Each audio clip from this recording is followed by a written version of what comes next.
Rolling. Hello and welcome to Dr. Rock's 15 minutes of fitness fun. So today we're going to talk about exercises for seniors that focus on three things: posture, balance, and coordination. Now, as we get older, we don't want to stop exercising. We absolutely don't want to stop exercising, but our exercises might change in the intensity of the exercise, but also the focus of the exercise. And the reason why balance, posture, and coordination is important is because of a couple things that happen as we age. One is that gravity starts doing its job, and gravity does this to us. It makes us round forward. And then everything that we do when we drive, when we text, when we work on the computer, that makes us round forward more and more. And so we want to create better posture. We want to be able to strengthen the muscles in the back so that we can stand up straight, we can get our chin back. And eventually, if you don't do that, actually, especially if you have some osteopenia or osteoporosis, the vertebrae will actually change position, not change position, but change shape, so that you end up curving this way and you can't get out of that position. So we want to not have that happen. So that's the posture aspect. The balance and the coordination go hand in hand. Balance is so important for seniors because seniors falling is a huge health issue. 30 million seniors, or there are 30 million falls in a year for seniors, and many of them become very, very, very serious. So we want to try to avoid that, and helping with your balance and coordination will certainly help to avoid that. So we're going to be doing 6 exercises. They're listed here, and we'll go through each one. And the idea, especially for these first 4, is you want to do 2 to 3 sets of 8 to 12 repetitions. Now you may start with just 1 set or maybe 2 sets, but you're going to work up to 3 sets of 8 to 12 repetitions, hopefully 12. You want to hold at the end range for 2 to 3 seconds. And you want to do these about 3 times per week. Now, the idea of doing it slowly is really important. You want to move slowly through these exercises because of the concept of time under tension. If we do exercises really fast, we don't have a lot of time where our muscles are working under tension. But if we move very slowly, the time under tension is greater and it's going to be a better workout. So that's the basic idea of things. And you will need a couple of props. One is a band. And if you don't have a band, it's not absolutely necessary. You can kind of fake it. And then you'll need a chair and either a counter or a higher chair or something for balance, or a wall. And I'm going to show you some progressions of each one. Now, I would recommend on each of these exercises, as we go through the video, to watch the video. I'm going to show progressions, decide where you are in that progression, and then stop the video and actually do the exercises, because it's not going to help you to just watch the exercises. You have to do them. So here we go. First one, scapular retractions. So scapular retractions are one of my favorite exercises for posture, because as I talked about, these muscles in the back start stretching out and becoming weaker, and then we can't hold ourselves up like we need to. So the scapular retractions are going to help that. Now this is where we are going to use the band, and the movement is going to be simply, here's your scapulas, your shoulder blades. We want to bring them back and down. So that's the movement. From here to back and down. Think about shoulder blades, tips of the shoulder blades into opposite pockets. That's the motion that we want to move towards. Now, what do you do with the band? If you have a band, you want to hold it about shoulder width apart. And then the movement is going to be, as you bring your scapulas back and down, you stretch the cord. So that's the movement. So that's what it looks like from the front. And don't forget the chin tuck. Before you start, you want good posture. So you're going to bring your chin back. You can bend your knees just a little bit. Bring your belly button in towards your spine. Knit those abdominal muscles together just a little bit. And that's our starting point. And the motion is going to be like so. Hold 2 to 3 seconds and come back. From the other side, it looks like this. hold 2 to 3 seconds, come back. Hold 2 to 3 seconds, come back. Now notice that as I'm coming back, right here, I'm controlling the band. I'm not doing this. Because I want more time under tension. That's time under tension. That's actually called an eccentric contraction, which is a really important part of strengthening your muscles. So that's scapular retractions for posture, and don't forget your chin tuck. So I would suggest that you shut the video for a moment and give it a try. Moving on, we're going to move to bridges. Bridges are also a great exercise for strengthening the back muscles, the glutes, the hamstrings, and the core. One of the best exercises for that. And with glute strength, you get improved balance and stability. Those are the big muscles. Those are the muscles that help to stabilize your spine. Really, really important muscles to work. So I'm going to get on the floor and I'm going to show you some progressions of bridges, and you're going to decide where you're going to be on that and then go from there. So on the floor, knees bent, feet on the floor, feet about hip width apart, something like this. You can have your upper arms on the ground, and then one progression is just to move your arms away so you're not having that balance part. And so the movement is, you do your little chin tuck, push your head against the ground, and then you're just going to move up into a bridge. That's the basic bridge, and it's going to look like that. You come up for 2 to 3 seconds and come down. Drive through your heels, hold 2 to 3 seconds, and come down. And one more time. Hold 2 to 3 seconds, and come down. Now I'm contracting my glutes at the end. I'm driving through my heels, and that's going to help me to contract my glutes as I do that. Sometimes you'll get a cramp in your hamstring. If you do, straighten out your leg, give it a little bit of a stretch, take a few moments, and then it should go away. That's a pretty common thing as you begin bridges. Okay, so here's the progression. That's number 1, and then number 2, and all along these you can choose which arm position. No arms, and come back down. All right, so first variation, bring one foot further away, the other foot slightly closer. So now I'm going to do a bridge from this position, and I'm going to be working my closer foot glute much more. So come up. I can really feel that gluteus muscle working. Hold 2 to 3, come down. If you do this one, you'll do 8 to 10 on one side, and then the next set, 8 to 10 on the other side. And then if you do a third set, you can switch halfway through. So that's the next variation. Okay, so the next variation, we're going to play with lifting one leg off the ground. So we're going to go up into a bridge, and then make sure that you contract your abdominal muscles, and then you're going to lift one leg up, like so. Now, this is the thing that often happens. Look what happens to my hips. They're not even. So contracting your abdominal muscles, contracting your glutes before you even start allows you to keep these hip bones even. So it's going to look like this. This would be your progression if you do this. You come up, contract your abdominal muscles, especially this side if I'm going to lift my left leg. Lift, drop it down, other side, drop it down. That's 1. Lift, down, lift, down. That's 2. Okay, so final variation is starting from the beginning with one leg. So here, we're going to do this and come up. Notice that my thighs are fairly parallel. Notice that my hip bones are fairly even here. We want to keep that, and then you come down. And then other side,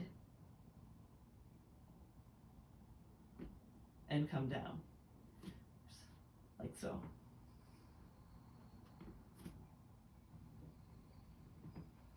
Okay, so that's the variation. And choose what you want to do. Choose one that you will have success doing at least 8 and at least 2 sets. And then you can move towards more difficult variations as you go. So that's bridges. Next we have squats.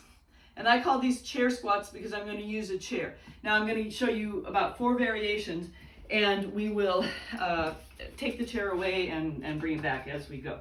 So you need a chair, and then you need either a high back chair or a counter or something. This one is for balance. This one is for sitting if we need to. And so this is a squat. A squat is just bending your knees. And notice that my knees are not forward from my toes. I don't want that to happen. I want this to happen. I stick my butt out, and notice that I still have a curve in my back. So from here it looks something like that. I'm sticking my butt out. I've got this curve. My upper body is fairly upright. So like so. Okay, so the beginning chair squat is going to be using some balance, using a chair for balance, and then you're just going to go down to whatever's comfortable. Maybe it looks like that. Maybe it looks like that.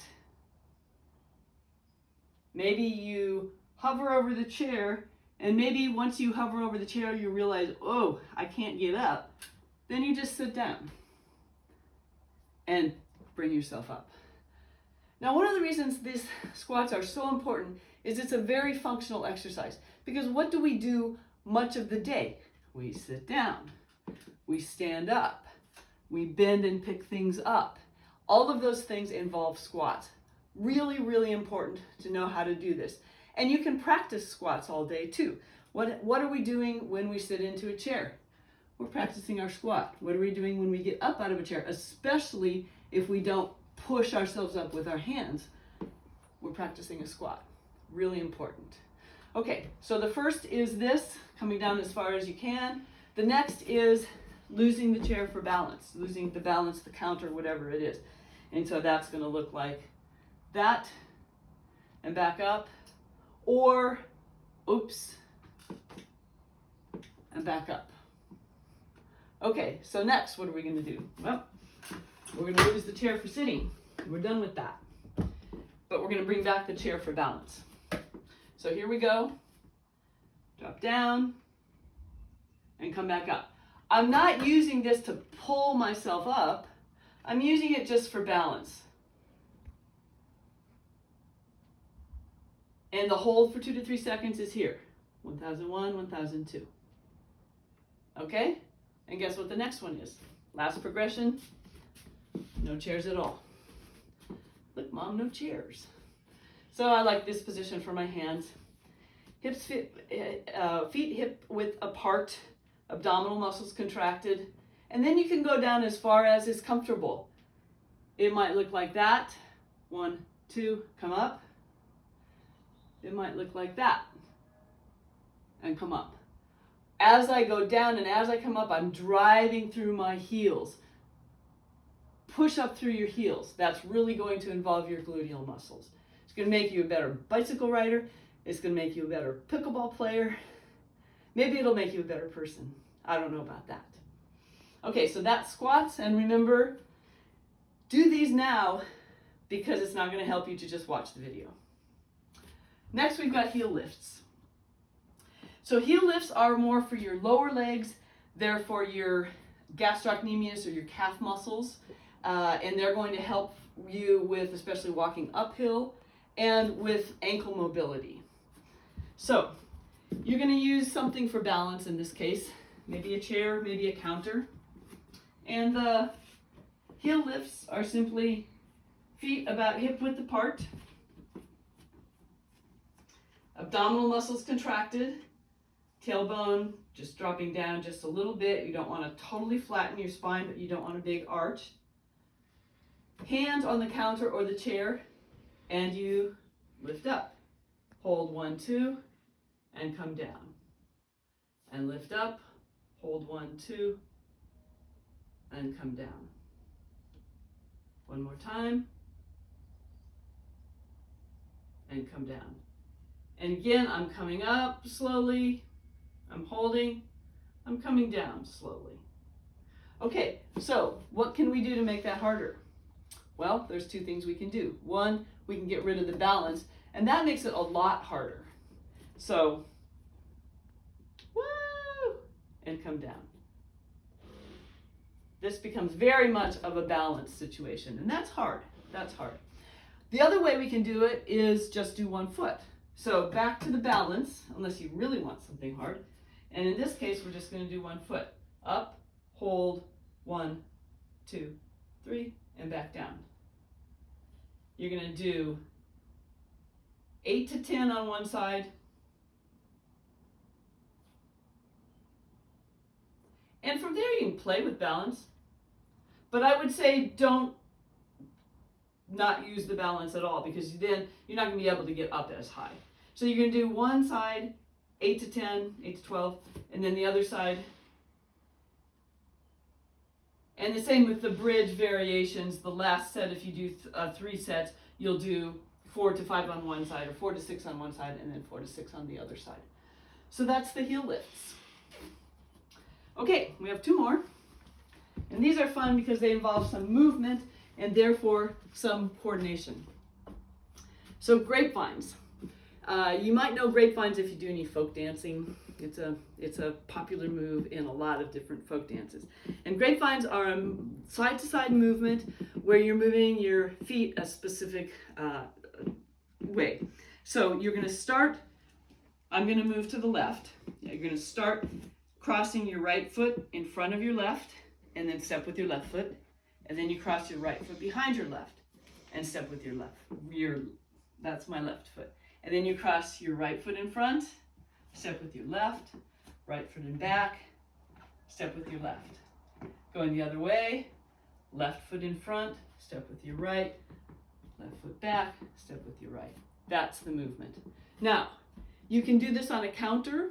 If you have a hallway with a railing, you can do it for a little bit of balance. So that's important if you need that balance. But the way you're going to make it more difficult is go faster. So it's going to look something like this. And if you have a long hall, you can do it all the way down the hall or outside.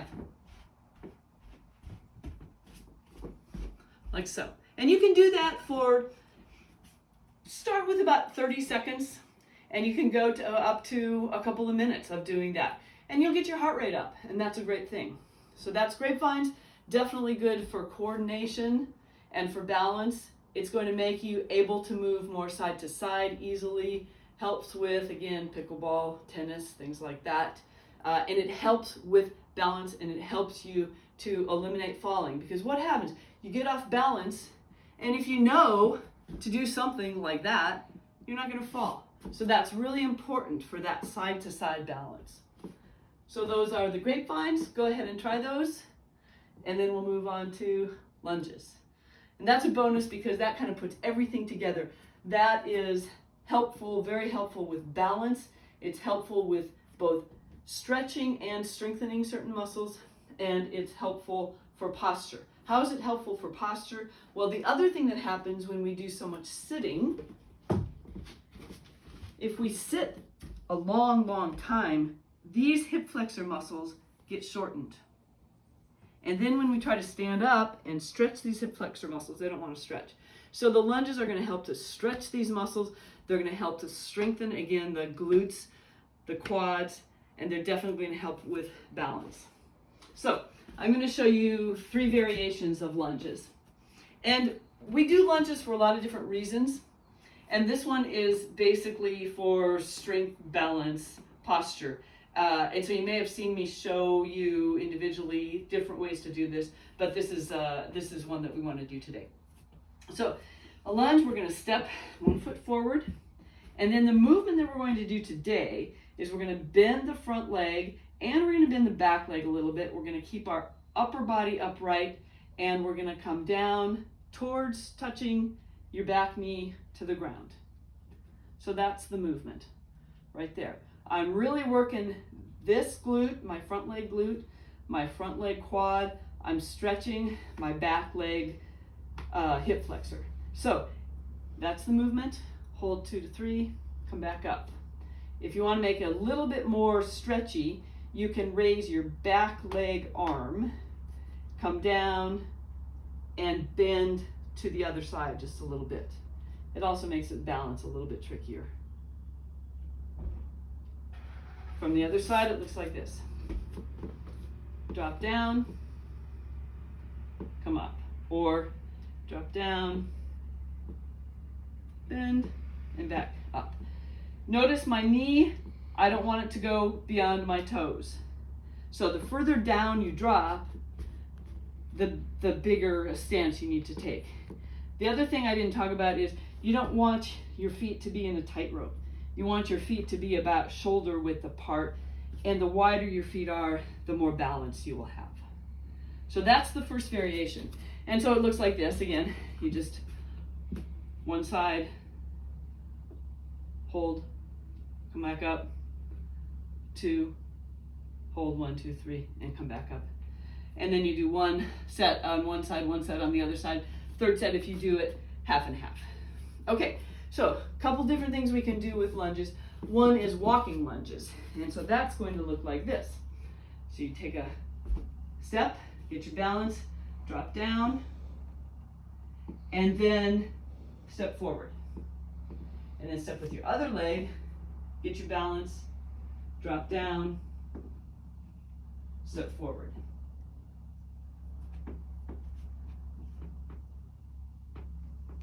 And step forward. You can do that down a hallway. Always contracting your abdominal muscles. It's going to make balance easier. And so on. Okay, and the third one isn't a walking lunge, but we're going to move our legs back and forth. So this is what it looks like here. So I go into a lunge, drop down, and then I step back. Into a lunge, step back.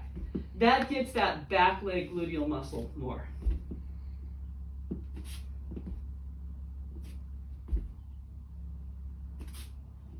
Like so. Great exercise. Great exercise for posture because it stretches your hip flexors. Great exercise for strengthening those muscles that are so important for stability.